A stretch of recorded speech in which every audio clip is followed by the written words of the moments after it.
With a personality as loud as his shirt, Nauru's President Rene Harris is a colourful leader with a penchant for parties and expensive travel.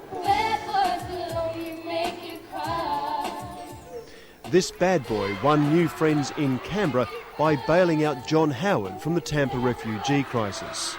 But after years of misrule by a succession of leaders, his country is on the brink of bankruptcy. I think this economy is going to collapse completely, if it hasn't collapsed already. They have dissipated 1.5 billion. 1.5 billion. Billion. Billion. Right. Has been With dissipated. a B. Yes. With a B. Yeah, right. Elected president only in April, Harris has inherited much of the mess, but it's under his leadership the tiny Pacific nation must change course radically or be sunk by an economic tsunami. It's our concern for the future of this country, for the future of the children of this country, for the generations to come. Something has to be done now in order to secure their future. If there's nothing done now, nothing will happen to them. They won't have a future.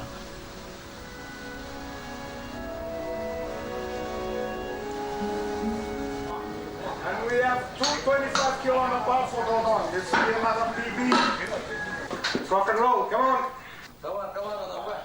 With 11,000 people on an island just over twice the size of Sydney Airport, Nauru is one of the smallest, most remote nations on Earth.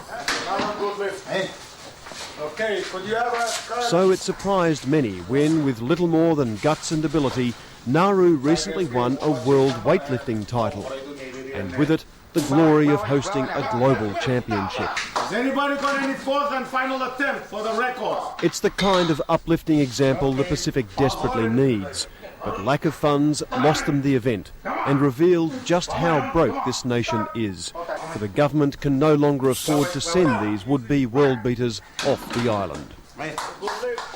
We're still lifting, but sort of lifting and going nowhere. I don't like it. And I can't do anything about it. Other than start a revolution or what. But it wasn't always like this.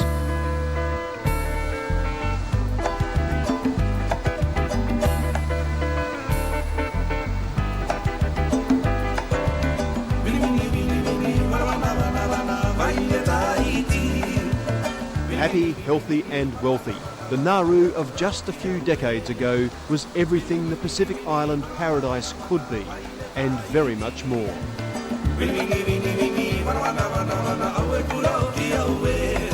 Its rich deposit of phosphate fertilised the farms of Australia and made Nauruans millionaires, with free education and healthcare creating the world's wealthiest welfare state. But phosphate would not last forever. And at Nauru's 1968 independence from Australian administration, a proud founding president spelled out how phosphate royalties would be invested in a special trust fund to keep the money rolling in when the phosphate ran out. I feel very sure of this. The forecast of income in the time when there will be no more phosphate, it compares quite favourably with what is being received today, and this is from the investments of funds which are being invested today. For years the dream worked. In the 1970s, Nauru House, then Melbourne's tallest building, was the flagship of the Trust Fund's blue-chip share and property portfolio, a towering testament to everything that could go right for Nauru. And at its peak, the fund was worth well over $1 billion. But right next door is an equally potent monument to everything that's turned sour. The Southern Cross Hotel was a Melbourne icon until 6 years ago, when Nauru paid $52 million for it, then shut it down. Nauru also lost millions when it bought and failed to develop the Queen Victoria Hospital site, recently on-sold to be the new BHP Billiton headquarters. While clearly mismanaging some investments, Nauru has also been the victim of bad advice from foreign carpetbaggers like Australians John Walsh and Adrian Powles, found guilty of attempting to defraud Nauru of $100 million. I think everybody was in it. Many of the consultants who advised them were also part of it, who gave them wrong advice, took them sort of, in a way, led them up the garden path into investments which were totally dubious in nature. And it's not just Nauru's Australian assets that are now in trouble. Across the Pacific, many of Nauru's properties, like Fiji's Grand Pacific Hotel, have been mothballed. Grand plans for redevelopment condemned, like the building itself.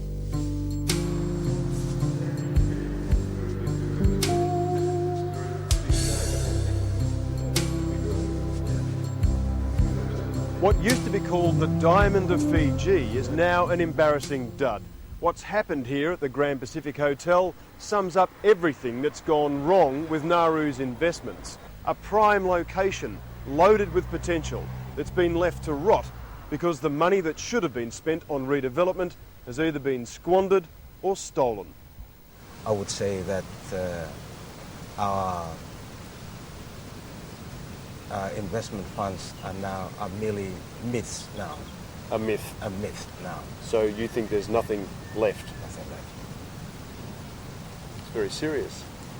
Very serious, and I think not only serious, but it's criminal. I think it is criminal. The government has borrowed over $1 billion from the trust and the Bank of Nauru put together, and so that's where the money's gone. But they were running significant deficits. So, and there was no revenue sort of coming in at that point in time, and therefore they had to cover this shortfall with borrowings. Now, where could they borrow against? The only way to borrow first was the bank, which then went bankrupt because they didn't have enough money to finance. Then the next resort was to go and collateralize or mortgage the properties of NPRT and borrow from there.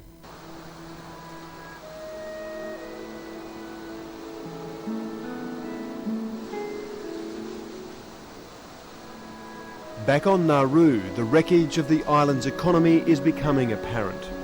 With government deficits still running at some $44 million a year against a trust fund balance of just $100 million, Nauru seems to have just a couple of years left before bankruptcy. The exact figures are unknown, but the impact on the islanders is not.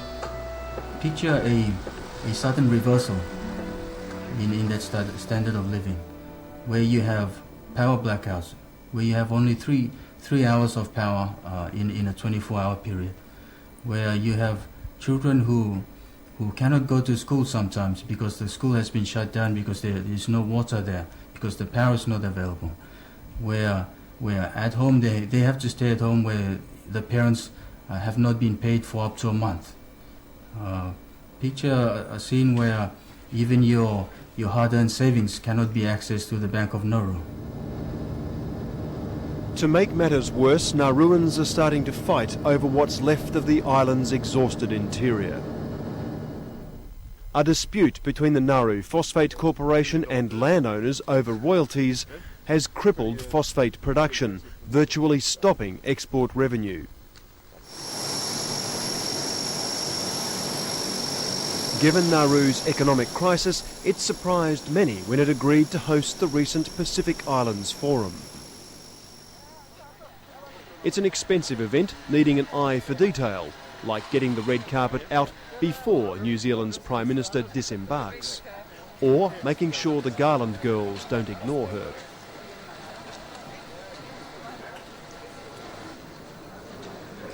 At the forum's opening ceremony, delegates sweated it out, waiting for the air conditioning to be fixed.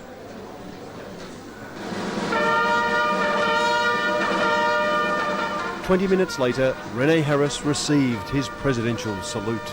His Excellency, the President of the Republic of Nauru. Clearly enjoying the fruits of office, the recently elected president saw the forum as a chance to show the world that he had the vision to take Nauru forward.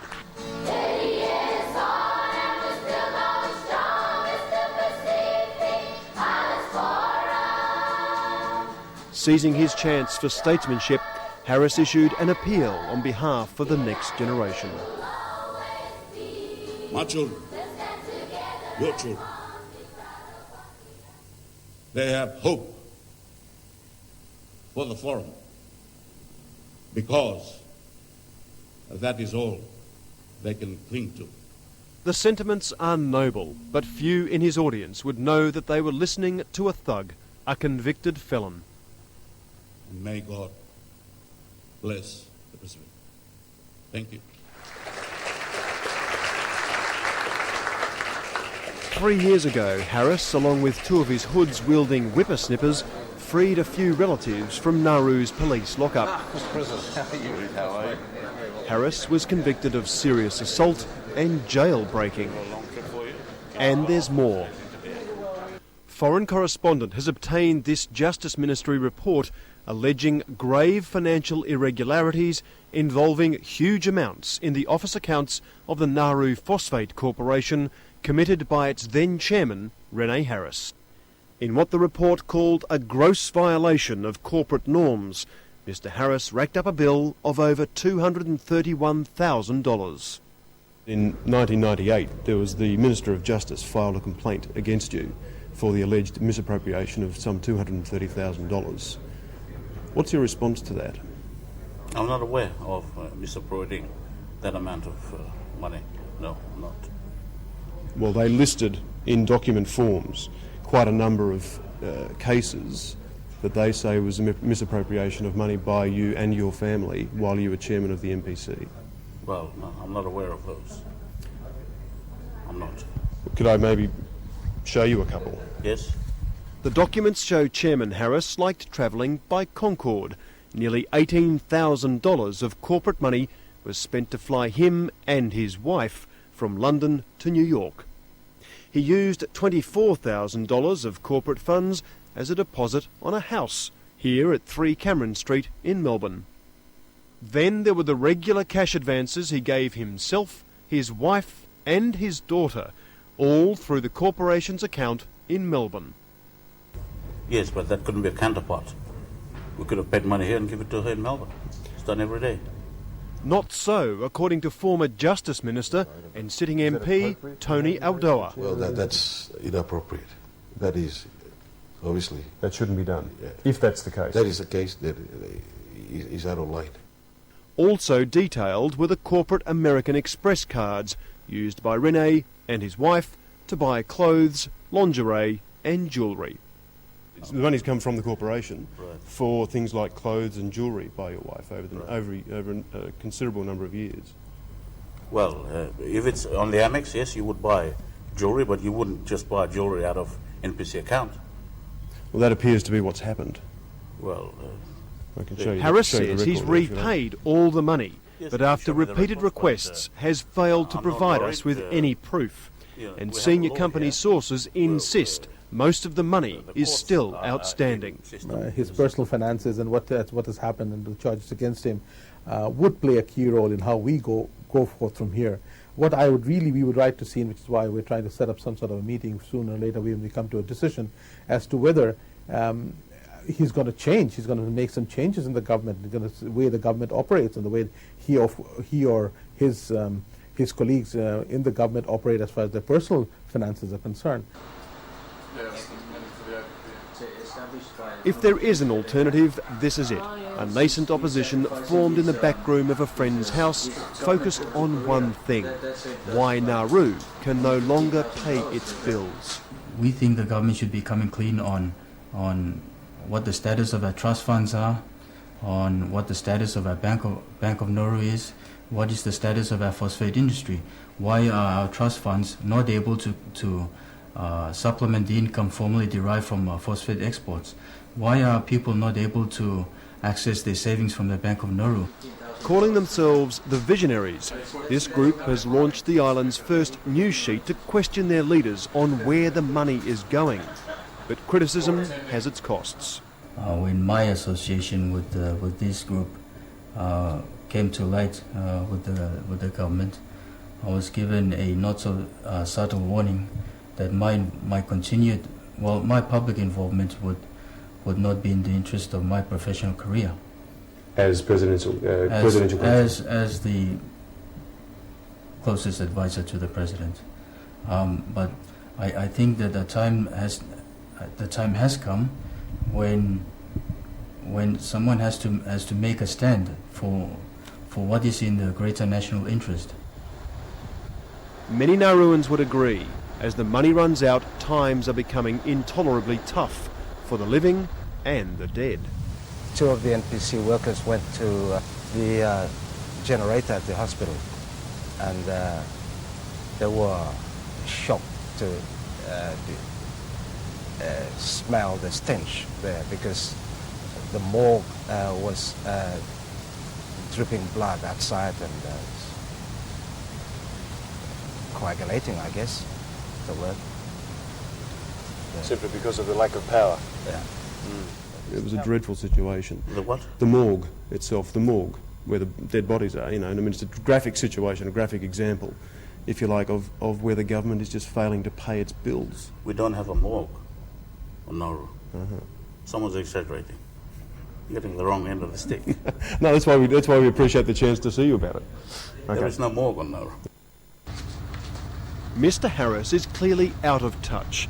It may be humble, but this is Nauru's morgue. The day we were there, a body was being taken out for burial. But if the dead are neglected, the sick are simply ignored. 31-year-old Joseph is just the latest Nauruan who could lose a limb through diabetes. A totally imported diet of processed food and a genetic predisposition have given Nauru the highest incidence of diabetes in the world. It's mainly problems with little sores getting infected and the uncontrolled diabetes letting the infection get out of control very quickly. A lot of diabetics don't have very good circulation in the feet, and that adds to the problem. Karen Keke is a doctor called back from Melbourne due to the lack of trained staff, and he's shocked by what he found. We request supplies, we have drugs on order, but the orders aren't fulfilled by the Ministry of Finance. They won't ship unless they receive payment. They're showing that the health of the people is not a priority. Those sick enough used to get treated for free in Australia, all paid for by Nauru's government. But Australian hospitals are now refusing to treat Nauruan patients because the bills have not been paid. People complaining that they can't get proper medical treatment, for example, you're not concerned about that at the moment? No, I'm concerned about medical treatment. I do not know of people that have died because of lack of medical treatments. No, none. People are dying. People are dying every day in Nauru because of the lack of funding the government is giving the health service. And every week, every few days, somebody dies that I think we could have saved that person. There'll be no mansions waiting on the hill with crystal chandeliers, and there'll be no fancy clothes that you used to wear. For the people of Nauru, it's a really sad experience. I mean, just imagine if they had $1 billion in their trust account sitting pretty and earning a reasonable return, 5, 6, 7%, whatever you want, they could have lived happily ever after. Sweetheart, I'll give you all my love in every way I can. For Rene and his ministers, the celebrations go on. For $20 million from the Australian government, he's just turned Nauru into a refugee processing depot.